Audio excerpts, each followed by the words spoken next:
Êxodo capítulo 2, perdão, 3, Êxodo 3, verso 1 em diante.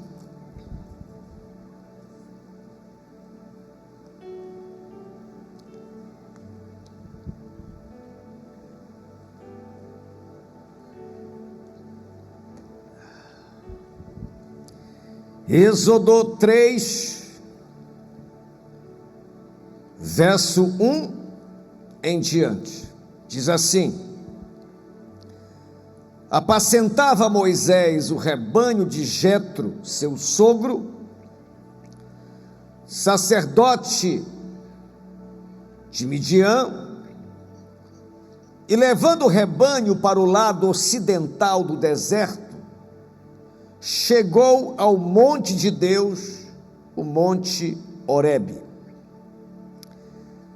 Apareceu-lhe o anjo do Senhor numa chama de fogo. Toda vez que você vê na Bíblia anjo do Senhor com letra maiúscula, é o próprio Deus que está ali. E apareceu o anjo do Senhor numa chama de fogo, no meio de uma sarça, um arbusto. Moisés olhou, e eis que a sarça ardia no fogo, e a sarça não se consumia. Então disse Moisés consigo mesmo: irei para lá. Diga essa frase: irei para lá, e verei essa grande maravilha, porque essa sarça não se queima. Vendo o Senhor que ele se voltava para ver, Deus no meio da sarça o chamou e disse: Moisés, Moisés. E ele respondeu: eis-me aqui. Feche os seus olhos. Nosso Deus, que maravilha ler esse relato bíblico. Que coisa tremenda o teu servo Moisés vivenciou e desfrutou. Durante essa semana, meu Deus, estamos orientando o teu povo para que todos tenham esse desejo de ter essa experiência, de ter um encontro pessoal com a tua presença. Usa, Senhor, essa palavra de hoje para trazer mais consciência a todos nós, como estamos perdendo tantas coisas por não termos tempo a sós contigo. Fala conosco, que o nosso coração esteja reverente e aberto para te ouvir, que a nossa mente se volte, se foque na tua palavra, a fim de que ela produza em nós o que tu desejas fazer. Fala conosco, Senhor, poderosamente, em nome de Jesus. Digam todos amém, e aplaudam o Rei da Glória, em nome de Jesus. Eu quero falar sobre o tema, o tempo a sós com Deus, de Moisés. Todos nós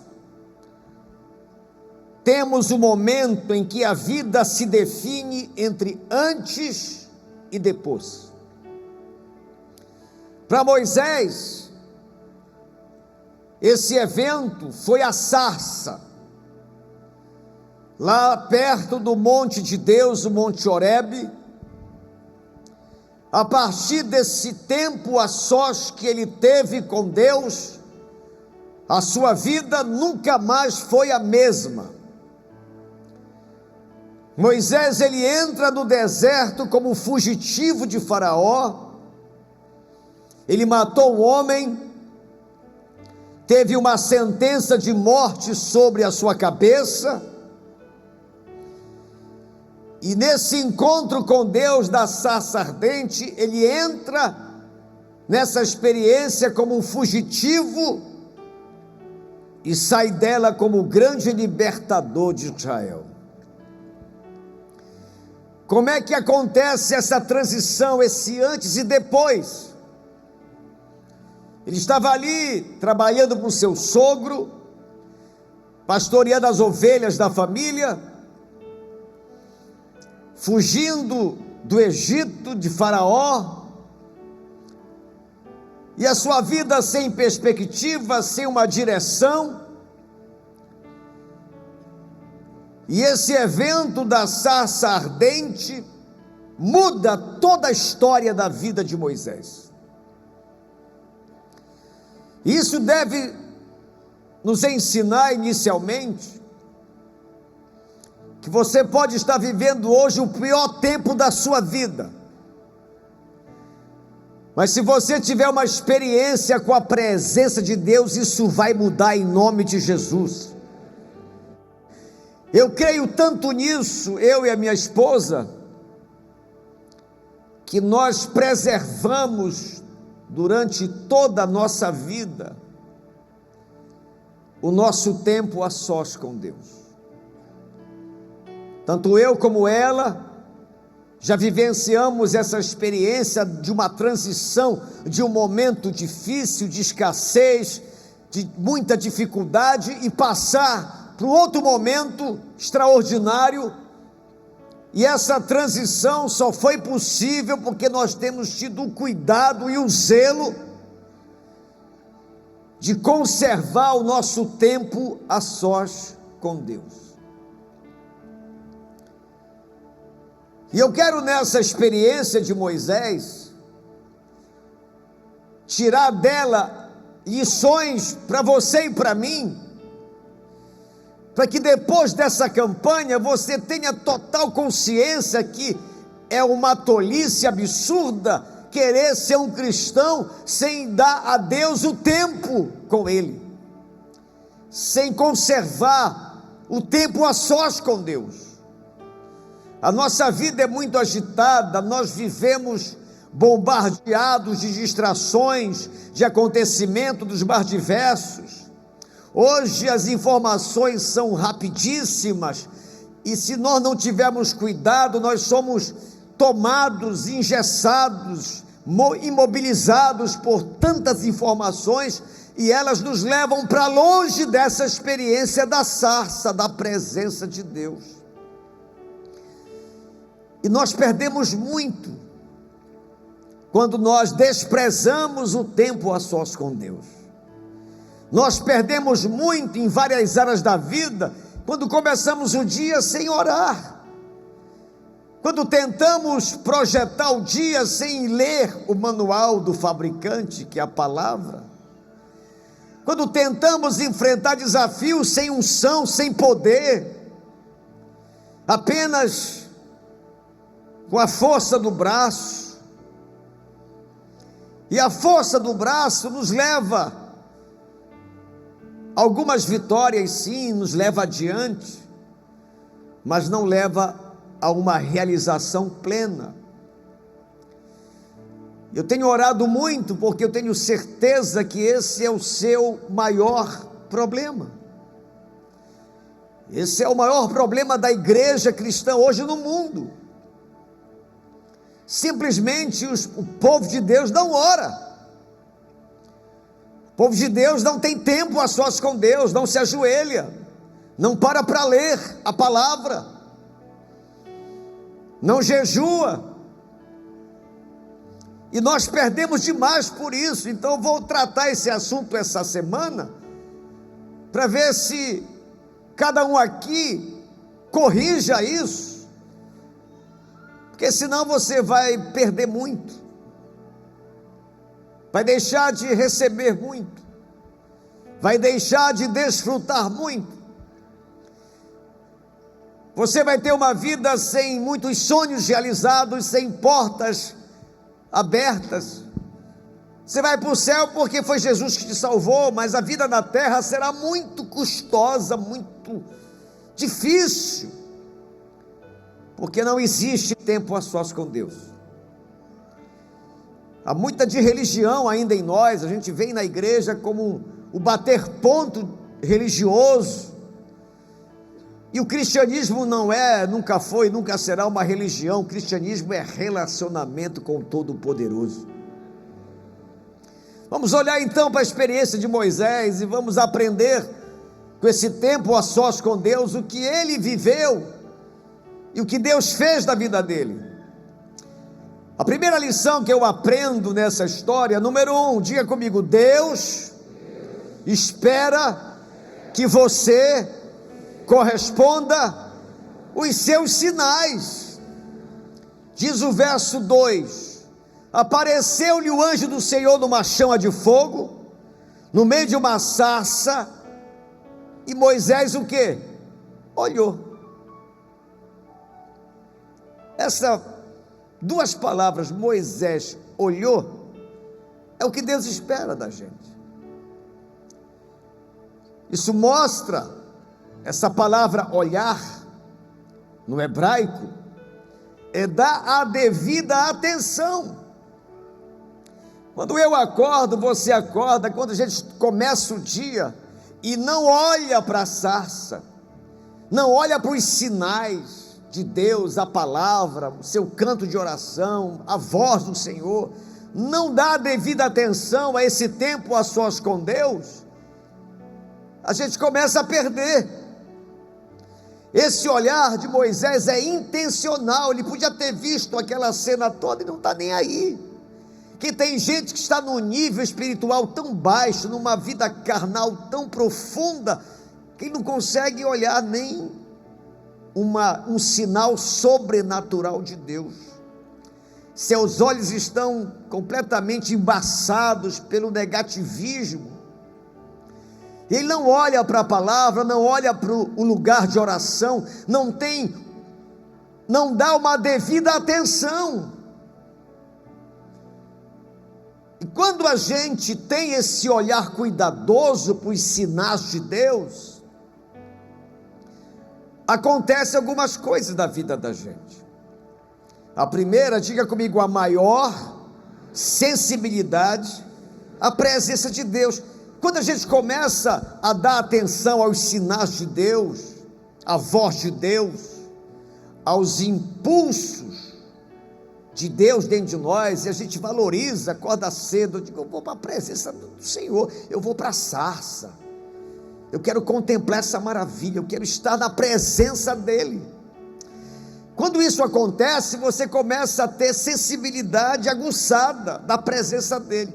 Por que muita gente não sente a presença de Deus? Porque não olha, não dá devida atenção à Bíblia, não dá devida atenção à oração, não dá devida atenção ao seu chamado. Tem gente que tem dons aqui maravilhosos, mas você não tem nem ligado para os dons que Deus te deu. Você podia ser um canal de bênçãos, um instrumento na mão dEle. Essa igreja é tão grande, tem tanta coisa para fazermos para a glória dEle, mas essa falta de olhar com a devida atenção tem te colocado fora da sarça. Aí você não tem sensibilidade, não tem percepção. É como lá no Monte da Transfiguração, que Deus falou com Jesus, e os discípulos ouviram um barulho. Era a voz de Deus falando, e eles não discerniram, era um barulho. Tem muita gente que está tão sem dar devida atenção ao Senhor, e não consegue perceber a sua voz, não consegue ouvir. É um cristianismo sem ouvir a voz de Deus, porque não dá atenção aos sinais de Deus. Engraçado que o texto diz que aparece um Senhor a ele numa chama de fogo no meio de uma sarça, e Moisés olha, porque a sarça ardia e não se consumia. Uma outra coisa importante de você ter tempo a sós com Deus, você começa a ter percepção, discernimento. Irmão, se tem uma oração que eu tenho que fazer toda manhã, e você também, é discernimento. O que é o discernimento? É a capacidade de perceber o que está na tua frente, se é de Deus, se não é. Se você não olhar para a sarça, não empurrar a sua vida para a oração, para a palavra, você não vai ter discernimento, nenhuma percepção. Aí vai fechar um negócio que não devia, vai embarcar num projeto que não era de Deus, vai tentar alguma coisa e você não tem discernimento, aí vai se machucar, porque não tem essa percepção espiritual, não está aguçado os nossos ouvidos para ouvir a voz de Deus. Há muita cera espiritual nos nossos ouvidos, há um entupimento dessa comunicação. Moisés vê e olha, e a palavra no hebraico é: e dá a devida atenção. Quantas vezes você acorda, olha para a sua Bíblia e não está nem aí para ela? Quantas vezes você acorda e não dá a devida atenção para o seu lugar de oração? A segunda coisa que eu aprendo nessa experiência de Moisés com o tempo a sós com Deus, é que Deus espera, diga comigo, Deus espera que você mantenha o foco. Põe o verso 3, ele olha e diz consigo mesmo: irei para lá. Eu acho essa frase decisiva. Ele empurra a vida dele para Deus. Quantas vezes você já deixou de vir na igreja porque você não disse isso: eu vou para lá, eu vou empurrar minha vida para Deus? Quantas vezes você faltou na sua célula por nada, por qualquer motivo, porque você não fez o que Moisés fez, não focou naquilo que Deus espera de nós, e você disse: eu não vou.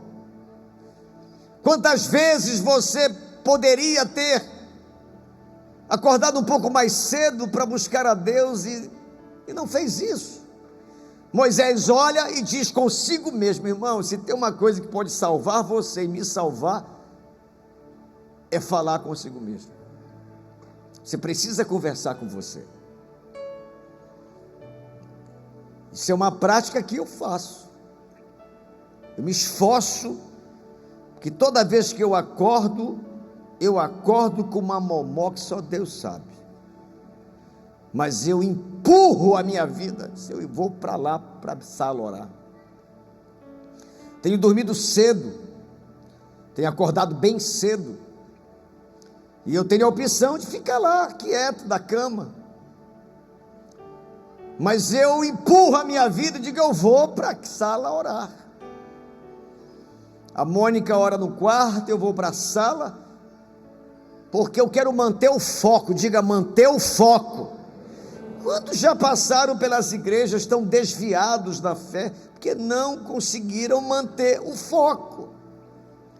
Chegou o dia da igreja, não empurrou a vida: irei para lá.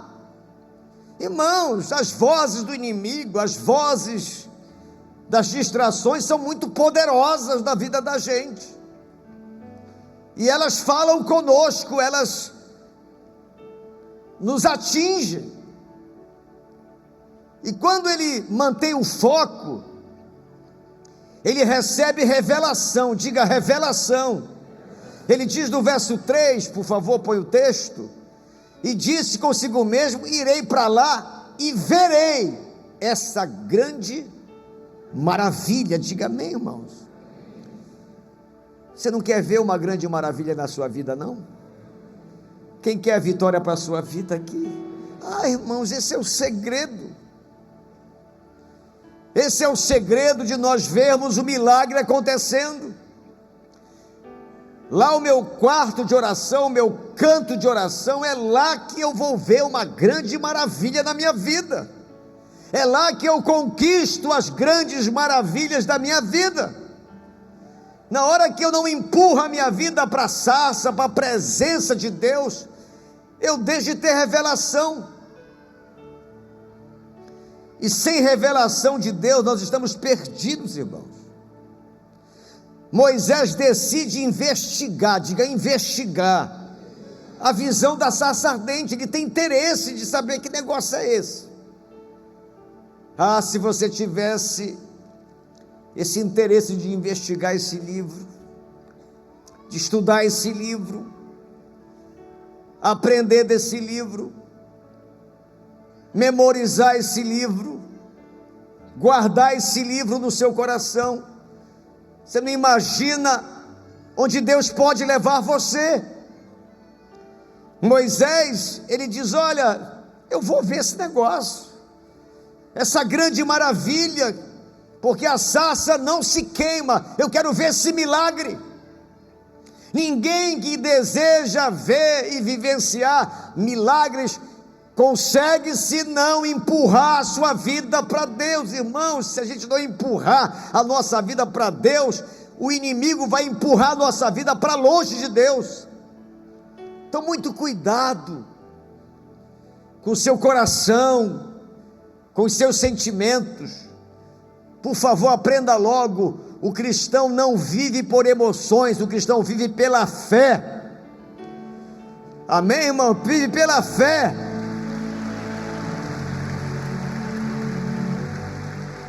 Vai ter dia nessa campanha e nos cultos que virão, que você não vai estar com um pingo de vontade de vir aqui.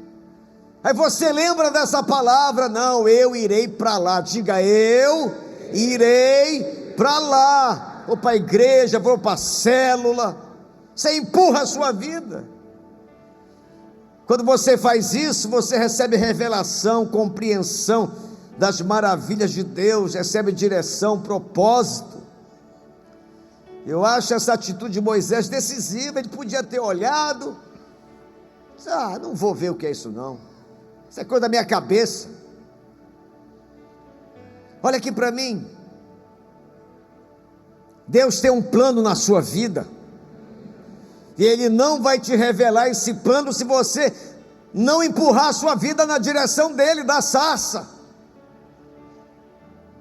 Então esse é o segredo. Por favor, aprenda e vivencie isso logo, enquanto você continuar acordando de manhã e não ir para a presença de Deus, não estudar a palavra, não gastar tempo com Ele, você vai patinar, não vai sair do lugar. Se sair sem a presença de Deus, já era, é pior ainda.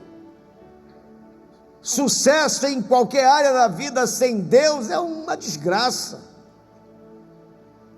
Então empurre a sua vida como Moisés: eu irei para lá. Digam todos amém. Terceiro lugar que eu aprendo nesse encontro de Moisés com Deus, é que Deus se revela aos que respondem o seu chamado. Olha que diz o verso 4: vendo o Senhor que ele se voltava para ver Deus no meio da sarça, o chamou e disse: Moisés, Moisés. Ele respondeu: eis-me aqui, Senhor. Que coisa linda! Como é que você quer que Deus te revele, que Deus te mostre? Irmãos, tem coisas na sua vida que Deus está doido para te mostrar. Existem caminhos, situações, bênçãos, que Deus está muito afim de te revelar, mas Ele não revela a quem não responde o seu chamado. Vendo o Senhor que ele se voltava para ver, Deus olhou para Moisés: pô, esse cara está afim, esse cara está querendo me conhecer, esse Moisés está vindo para cá, para a minha presença. Meu irmão, minha irmã, entenda isso. Tem muita gente que não recebe instrução, revelação de Deus, fica vivendo, como eu disse ontem, numa pata cega, perdidinho, porque não responde o chamado de Deus, não tem essa procura de um coração disposto. Moisés demonstra um coração disposto, obediente. Essa atitude de prontidão, diga prontidão, é exatamente o que Deus procura nos seus servos. Sabe aquela pessoa que está pronta para servir? Deus chama você e diz: olha, você vai ser um líder de célula. Você diz: eu topo, eu quero isso. Você vai ser isso aqui, vou te usar nessa área, eu topo. É o que Deus vê em Moisés, ele interessadíssimo, com o coração disposto, e vivendo essa experiência, se volta para Deus, para ver Deus. Todo dia você tem a opção de se voltar para Ele, de você buscá-lo, de você desejá-lo, de você querê-lo, e isso vai fazer toda a diferença.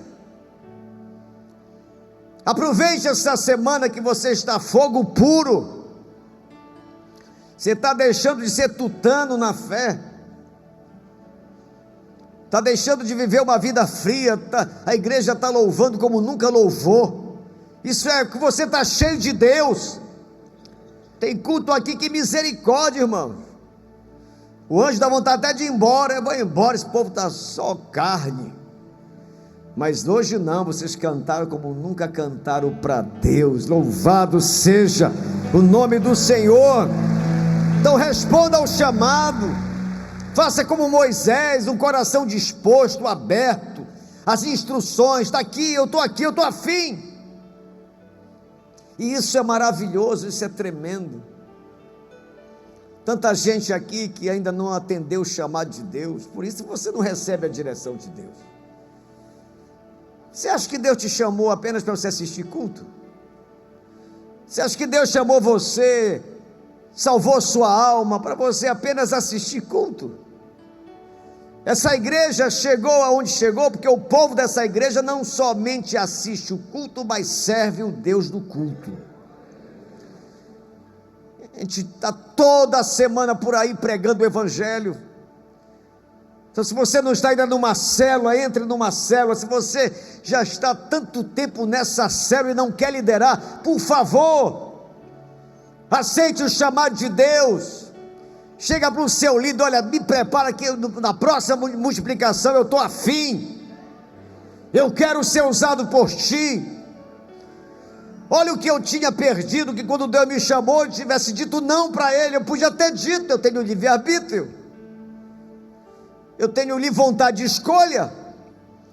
Quando Ele me tirou de uma carreira de arquitetura, de ser piloto de navio, me trouxe para a presença dEle, e me chamou para ser um pregador, podia ter dito não. E olha o que eu tinha perdido. Então Deus, Ele se revela aos que respondem o seu chamado. Em quarto lugar, diga comigo: Deus exige uma postura séria com o sagrado.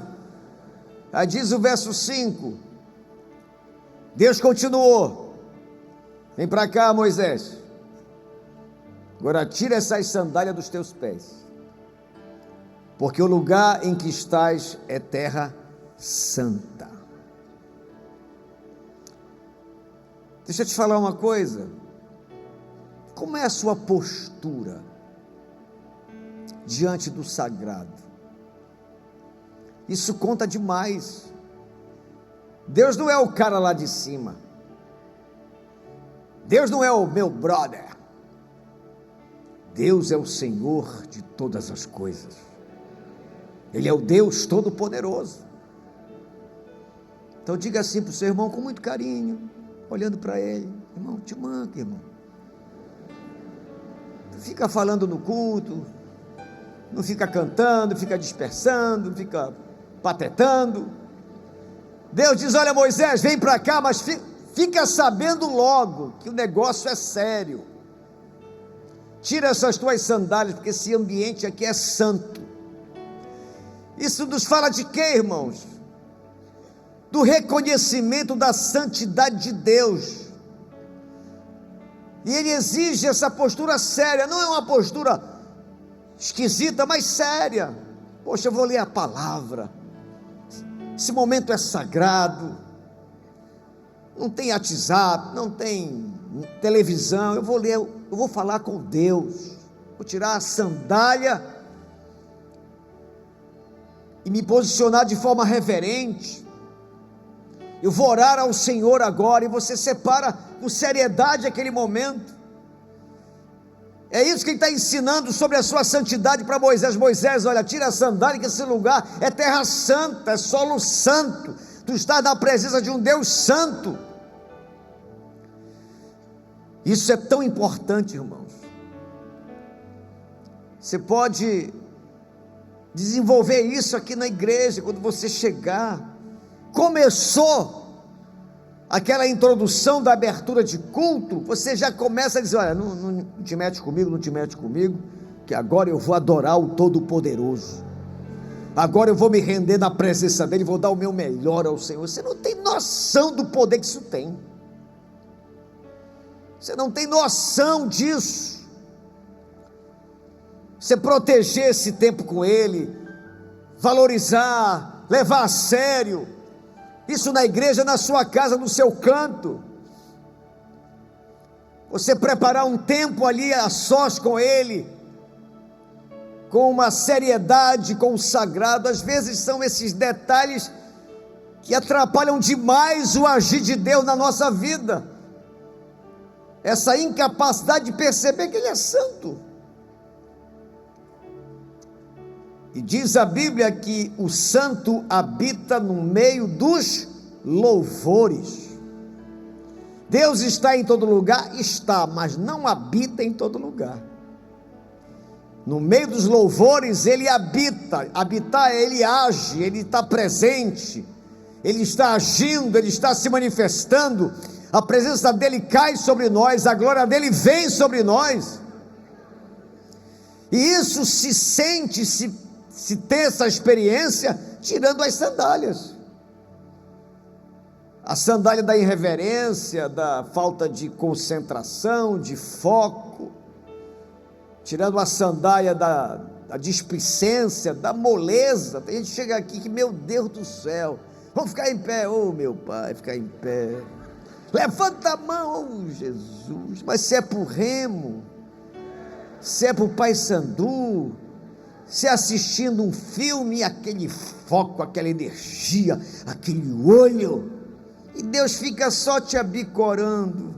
Você olha para lá, ele é assim, mas para mim, essa moleza.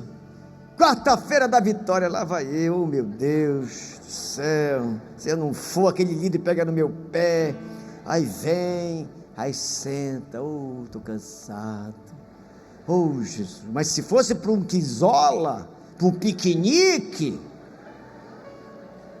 se fosse uma coisa carnal, meu Deus do céu, se você desse glória a Deus como você grita gol do teu time, a tua vida ia ser transformada.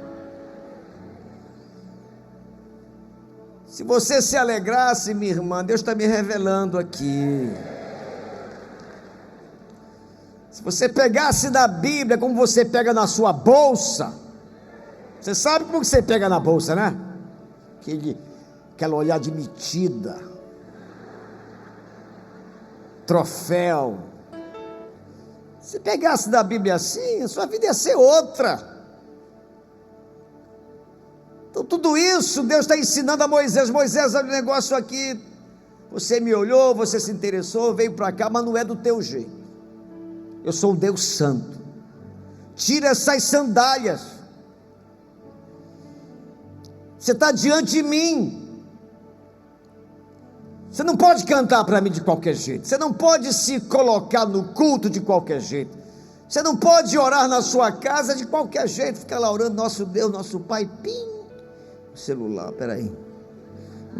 Tá, ó, depois eu te ligo. Tá. Ó Senhor poderoso Deus. Pim. Irmão, é por isso que a sua vida não anda. Você perdeu a seriedade do sagrado. Do sagrado. O cara tem a coragem, olha, é muita coragem sair do culto antes de terminar. É muita coragem, meu amigo. Ainda mais numa igreja como a nossa, que tem horário para terminar cravado. Aí Deus está aqui, hoje eu vou fazer maravilhas desse povo do Guamá. Aí, vamos ficar em pé para a gente orar. Já vão, já estão indo embora. Olha, meu irmão, me deixar aqui. Isso é muita coragem, né, rapaz? Perder o senso do sagrado. Não vocês que vieram para a campanha, esse pessoal que não veio para a campanha aqui assim. Então essas coisas, a Bíblia fica lá jogada na gaveta, jogada lá por trás não sei de quê, sem nenhum senso do sagrado. Irmãos, eu vi uma cena na China, que é um país comunista,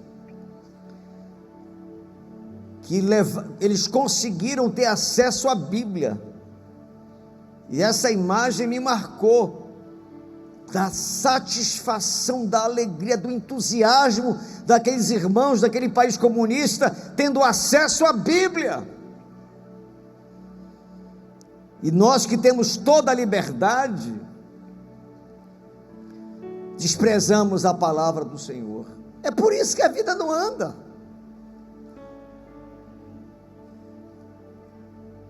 Eu aprendi isso muito cedo, aprendi com o pastor Roberto. Ele me ensinou a ter zelo com a palavra, de ler a palavra, estudar a palavra. A Mônica é doida pela palavra, ela tem mais de 50 Bíblias lá em casa. Para onde ela vai tem Bíblia. Então essa postura séria, consagrada, que faz toda a diferença.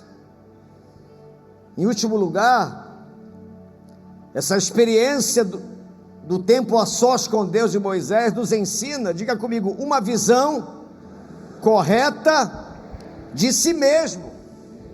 Diz o verso 10: vem agora, disse Deus para ele, vou te enviar a Faraó, para que tires o meu povo, os filhos de Israel, do Egito. Então disse Moisés a Deus, quem sou eu para ir a Faraó e tirar do Egito os filhos de Israel? Quem sou eu? Verso 12, Deus lhe respondeu, eu sei quem você é, você não vale nada, mas eu serei contigo, e este será o sinal de que eu te enviei. Depois de haveres tirado o povo do Egito, servireis a Deus neste monte. Verso 13, disse Moisés, eis que quando eu vier aos filhos de Israel e lhes disser, o Deus de vossos pais me enviou a vós, outros, e eles me perguntarem, como é teu nome, o que é que eu vou dizer? E o Senhor responde a ele no verso 14, eu sou o que sou. E disse mais, assim dirás aos filhos de Israel, o eu sou me enviou. Moisés, quando está diante da presença de Deus, ele se enxerga, ele vê toda a sua incapacidade, a sua limitação, e Deus começa a tratar isso nele. Escute, Moisés tinha um passado terrível, fugitivo, assassino, a sua imagem pessoal era terrível, mas quando ele tem um encontro com Deus, Deus cura Moisés disso. Só que eu não sou ninguém, não sou capaz. Ele disse, eu sei que você não é capaz, mas eu vou te fazer capaz, eu serei contigo. Então você não pode limitar a sua vida por aquilo que você acha que você é. Não importa quem você é, o que importa é quem está com você. Amém, irmãos? Não importa quem você é, o que importa é quem está com você. Eu sou um pastor muito limitado, eu não tenho muitos dons, eu tenho essa consciência, eu sou um cara trabalhador, me esforçado, falo relativamente bem, eu sou limitado, mas eu sei o Deus que eu sirvo, eu sei o Deus que eu sirvo, eu sei que Ele está comigo. Quando eu entro numa parada, eu entro para vencer, porque Ele está comigo, e se Ele está comigo, meu amigo, já era, a vitória é certa, em nome de Jesus, é certa, em nome de Jesus. Então você talvez tenha uma identidade pessoal machucada, você não se valoriza, você não se acha capaz. Que bom! Pega toda essa tua incapacidade e todo dia vai ter tempo a sós com Deus, que Ele vai ser contigo, vai transformar a tua vida e vai te fazer um grande homem de Deus, uma grande mulher de Deus. Diga glória a Deus. Então, quando eu estou diante de Deus, você também te tem essa consciência, visão correta, que sem Ele nós não somos nada, nada. Mas com Ele eu salto muralhas, com Ele o impossível é possível, com Ele o gigante se torna anão, a muralha em murinho.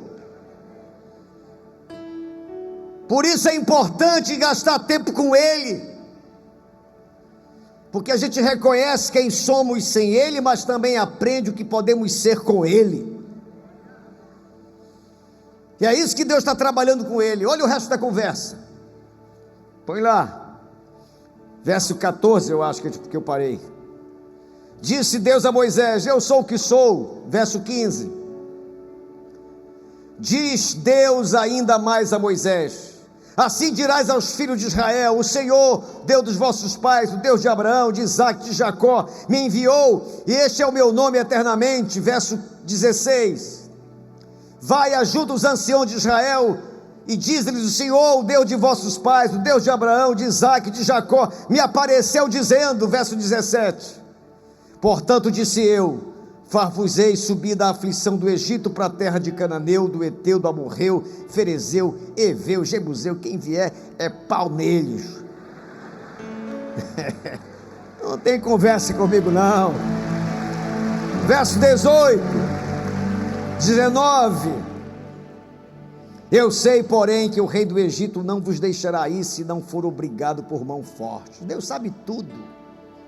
Deus sabe que as portas estão fechadas para você, mas não interessa, Ele abre porta mesmo. Ele sabe que tem muita gente contra você, não interessa, Deus é maior do que esse mal que está sobre a sua vida. Sabe de tudo. Olha, eu sei que esse faraó não presta, esse miserável, eu sei de tudo. Verso 20, portanto estenderei a mão e ferirei o Egito com os meus prodígios, e farei no meio dele, depois vos deixará ir. Aí quando Deus fala com ele, ele começa a dar algumas desculpas, e eu encerro aqui, 1 minuto. Ele diz assim: primeira desculpa dele: eu sou inadequado para essa missão. Quem sou eu? Segunda desculpa: eu não tenho poder e credibilidade. Aí Deus falou assim: o que tu tem na mão? Essa vara de pastor, esse cajado. Joga no chão. Ele jogou, se transformou em serpente. Pega na cauda, se transformou num cajado. Põe a tua mão no peito, colocou. Tira a mão, leprosa. Coloca de novo, colocou. Tira, curada. Fica tranquilo, Moisés, tu não vale nada, mas eu estou contigo. Eu estou contigo. Se eu estou contigo, meu amigo. Aí ele fala: não, mas eu sou pesado de língua, não sei falar, não sei me expressar, eu sou meio travado. Ele diz: quem foi que criou a boca? Fui eu, rapaz. Manda outro no meu lugar. Aí Deus tirou. Deus disse: não, pode parar com esse negócio. E Deus manda te dizer: pode parar com essa tua desculpa, eu quero te usar, e vai ser através da tua vida que você vai libertar sua família, sua casa, seu lar, em nome de Jesus. Fique em pé e aplauda o Senhor bem forte, aplauda com alegria, dá um brado de glória.